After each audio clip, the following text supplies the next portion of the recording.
Hello friends, નમસ્તે. હિના કિરણ home ફૂડમાં આપનું સ્વાગત છે. શિયાળામાં લગભગ દરેક ઘરમાં એક વખત તો લાલ ચટક અને મીઠા મીઠા ગાજરમાંથી હલવો બને જ છે. પણ આ હલવો આપણે બધા જ માવામાંથી બનાવીએ છીએ. પણ માવો ન હોય તો શું માવા વગર હલવો બની શકે કે નહીં? તો હા ફ્રેન્ડ્સ, માવા વગર પણ ગાજરનો હલવો બની શકે છે. તો ચાલો આજે આપણે ફક્ત દૂધમાંથી જ તૈયાર થાય તેવો કણીદાર અને ઘરમાં સૌ કોઈને ભાવે તેવો સ્વાદિષ્ટ ગાજરનો હલવો બનાવીએ. આ હલવો બનાવવામાં આપણે માવાનો ઉપયોગ નહીં કરીએ, તેમ છતાં હલવો સ્વીટવાળાને ત્યાં મળે તેવો જ કણીદાર બનશે. જોઈને જ ખાવા માટે મન લલચાઈ જાય તેવો આ હલવો તમે પણ ઘરે બનાવશો તો હલવો ક્યારે પતી ગયો તેની પણ તમને ખબર નહીં પડે.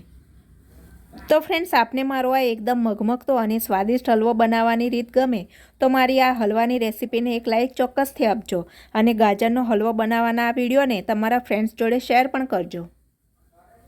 તો ફક્ત દૂધનો જ ઉપયોગ કરીએ તેમ છતાં પણ માવામાંથી બન્યો હોય તેવો જ કણીદાર હલવો બનાવવા માટે આપણે દૂધને અડધું બાકી રહે ત્યાં સુધી બોઇલ કરીને ગાઢું કરી લેવાનું છે. તો અહીંયા મેં જાડા તળિયાવાળી કડાઈમાં 1.5 લીટર ફૂલ ક્રીમ દૂધ ઉમેર્યું છે. આપણે 1 કિલો ગાજરમાંથી હલવો તૈયાર કરવાના છીએ તો તેની સામે આપણે 1.5 ગણું દૂધ લેવાનું છે. જો આપણે ગાજર કરતાં 1.5 ગણું દૂધ લઈને તેને ગાઢું કરીશું તો તેની કણીઓ પણ વધારે બનશે અને તેથી જ આપણો હલવો પણ કણીદાર બનશે, જે ખાવામાં પણ મજા પડશે. કડાઈમાં દૂધ ઉમેર્યા પછી આપણે તેને મીડિયમ ફ્લેમ પર રાખીને થોડી વારે હલાવતા રહેવાનું છે. આ દૂધને અડધું થતાં લગભગ 25 થી 30 મિનિટનો સમય લાગે છે. તો ફ્રેન્ડ્સ, મેં દૂધને 30 મિનિટ જેવું બોઇલ થવા દીધું છે અને તમે જુઓ અત્યારે દૂધ કેવું સરસ ગાઢું થઈ ગયું છે. દૂધની ક્વોન્ટિટી પણ તમે જુઓ, પહેલાં કરતાં અડધી થઈ ગઈ છે ને. બસ તમારે પણ આ જ રીતે દૂધને ગાઢું કરી લેવાનું છે. તો હવે તૈયાર થયેલા આ ગાઢા દૂધને આપણે એક બાઉલમાં કાઢી લઈશું, જેથી હલવો બનાવતી વખતે ગાજરમાં આપણને આ દૂધ નાખવાની અગવડતા ન પડે. હવે આપણે હલવા માટેના ગાજર છીણવાના છે. તો અહીં મેં 1 કિલો લાલ ગાજર લીધા છે. હલવો બનાવવા માટે આપણે વધુ પડતા પાતળા કે વધુ પડતા જાડા હોય તેવા ગાજર નથી પસંદ કરવાના. આપણે આવા મીડિયમ સાઇઝના અને લાંબા હોય તેવા ગાજર પસંદ કરીશું તો છીણ વધુ સારું ઉતરશે. ગાજરને મેં પહેલાંથી જ ધોઈને કોરા કરી લીધા છે. ઘણી વખત ગાજર ઉપર રેતી કે માટી ચોટેલા હોય છે, તેમજ તેની ઉપર પાતળા રેસા જેવા મૂળ પણ હોય છે, એટલે ગાજરને ધોવા ખૂબ જ જરૂરી છે. હવે આપણે બધા જ ગાજરનો ઉપરનો જાડો લીલો ભાગ અને પાછળનો થોડો પાતળો ભાગ હોય તેને ચપ્પુની મદદથી અલગ કરી દઈશું. હવે આ ગાજરની આપણે આ રીતે છાલ ઉતારી લઈશું. ફ્રેન્ડ્સ, માર્કેટમાં લાલ ચટક ગાજર મળતા થાય એટલે તેમાંથી આપણને સૌપ્રથમ તો હલવો બનાવવાનું જ મન થાય અને દરેક ઘરમાં ગાજરનો હલવો લગભગ બધાનો જ ફેવરેટ હોય છે. તો અહીં મેં બધા જ ગાજરની છાલ ઉતારી ફરી એકવાર તેને ધોઈ લીધા અને તેના 2 ટુકડા પણ કરી લીધા છે. આ રીતે ગાજરના ટુકડા કરી લેવાથી ગાજર છીણતી વખતે આપણને ગાજર પકડતા ફાવશે. હવે સાફ કરેલા આ ગાજરમાંથી આપણે છીણ પાડવાનું છે. તો આવી મોટા કાણાવાળી ખમણી હોય તો છીણ વધુ મોટું અને સારું પડશે. પણ જો તમારી પાસે આવી ખમણી ન હોય અને થોડા નાના કાણાવાળી ખમણી હશે તો પણ ચાલશે. તો ફ્રેન્ડ્સ, ગાજરનું છીણ પાડવા માટે તમારે આ રીતે ગાજરને હાથમાં પકડી ખમણી ઉપર હળવું દબાણ આપીને ઘસવાનું છે, જેથી છીણ પડવા લાગશે. તો તમે જુઓ ફ્રેન્ડ્સ, છીણ પાડતી વખતે હું ગાજરને થોડું ફેરવતી જાઉં છું, જેથી ગાજરની વચ્ચેનો જે પીળો ભાગ આવે છે તે પણ છીણાઈ ન જાય. ગાજરની વચ્ચેનો આ પીળો ભાગ સ્વાદમાં થોડો કડવો અને તુરાશ પડતો હોય છે, જેને ખાવાથી શરીરમાં પિત્ત વધે છે, તેમજ હલવાનો સ્વાદ પણ ખરાબ થાય છે. તો અહીં તમે જુઓ ફ્રેન્ડ્સ, ગાજરમાંથી કેવું સરસ પાતળું અને લાંબુ છીણ પડ્યું છે. બસ આપણે આ જ રીતે ગાજરનો પીળો ભાગ છીણવામાં ન આવે તે રીતે બધા જ ગાજરનું છીણ તૈયાર કરી લેવાનું છે. આ રીતનું છીણ પાડવાથી આપણો હલવો એકદમ લચ્છાદાર બનશે. તો હવે આપણે ડ્રાયફ્રૂટ્સને ઘીમાં થોડા સોનેરી રંગના થાય ત્યાં સુધી સાતળવાના છે.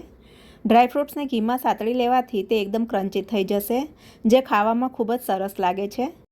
તો અહીંયા મેં એક નાની પેનમાં 1 ટેબલસ્પૂન ઘીને મીડિયમ ફ્લેમ ઉપર થોડું ગરમ કરી લીધું છે.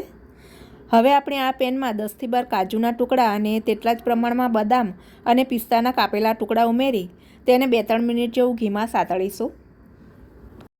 તો હવે આપણા ડ્રાયફ્રૂટ્સ પણ ઘીમાં શેકાઈને થોડા સોનેરી રંગના થઈ ગયા છે, એટલે આપણે તેને એક પ્લેટમાં કાઢી લઈએ. તો હવે આપણે હલવો બનાવવાની બધી જ તૈયારી કરી લીધી છે. એટલે એક કડાઈમાં આપણે 5 ટેબલસ્પૂન ઘીને મીડિયમ ફ્લેમ ઉપર ગરમ કરી લઈશું. ઘી થોડું ગરમ થાય એટલે તરત જ આપણે કડાઈમાં ગાજરનું છીણ ઉમેરી દેવાનું છે અને છીણને 3-4 મિનિટ જેવું ઘીમાં શેકવાનું છે. જેમ જેમ આપણે ગાજરનું છીણ ઘીમાં શેકતા જઈશું તેમ તેમ તેનો કલર થોડો બદલાતો જશે.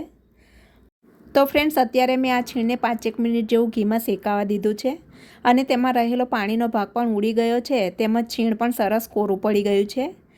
હવે આપણે કડાઈ ઉપર ઢાંકણ લગાવીને છીણને 3-1 મિનિટ જેવું બફાવા દઈશું. તો મેં આ છીણને થોડીવાર બફાવા દીધું છે અને અત્યારે છીણ સરસ બફાઈને ભેગું થવા લાગ્યું છે, તેમજ પહેલાં કરતાં વધારે કોરું પડી ગયું હોય તેવું પણ લાગી રહ્યું છે. હવે આ છીણમાં આપણે જે ગાઢું કરીને દૂધ રાખ્યું હતું તેને ઉમેરવાનું છે. ત્યાર પછી આપણા હલવામાં સરસ સુગંધ આવે અને હલવો એકદમ મઘમગતો બને તેના માટે આપણે 1 ટીસ્પૂન ઇલાયચી પાવડર પણ ઉમેરીશું. તો હવે મેં કડાઈમાં બંને વસ્તુઓ ઉમેરી દીધી છે. હવે આપણે ગેસની ફ્લેમ મીડિયમ રાખીને છીણમાં ઉમેરેલું દૂધ સુકાઈ ના જાય ત્યાં સુધી તેને ચલાવતા રહેવાનું છે. તો આ દૂધને આપણે પહેલાંથી જ ગાઢું કરી લીધું છે એટલે અત્યારે દૂધને સુકાતા વધારે સમય નહીં લાગે. થોડીવાર દૂધને ચલાવીશું એટલે તરત જ દૂધ સુકાઈને હલવો ભેગો થવા લાગશે, તેમજ હલવામાં ઉપર દૂધની કણીઓ પણ દેખાવા લાગશે. તો જુઓ ફ્રેન્ડ્સ, અત્યારે હલવો ભેગો તો થઈ રહ્યો છે પણ હજુ તેમાં દૂધની થોડી ભીનાશ દેખાઈ રહી છે, એટલે કે આપણો હલવો એકદમ કોરો નથી પડ્યો. તો આ સમયે આપણે હલવામાં 200 ગ્રામ ખાંડ ઉમેરીશું. આ હલવો બનાવવામાં આપણે માવો કે મિલ્ક પાવડર કશું જ નથી નાખ્યું, એટલે 200 ગ્રામ ખાંડ મીઠાશ માટે પૂરતી છે. પણ જો તમે થોડું વધુ ગળ્યું ખાતા હો તો તમારા ટેસ્ટ અકોર્ડિંગ તમે ખાંડ વધુ ઉમેરી શકો છો. ખાંડ ઉમેર્યા પછી તેનું જે પાણી છૂટે તે સુકાઈ જાય અને હલવામાંથી ઘી છૂટું પડે ત્યાં સુધી આપણે હલવાને ચલાવવાનો છે.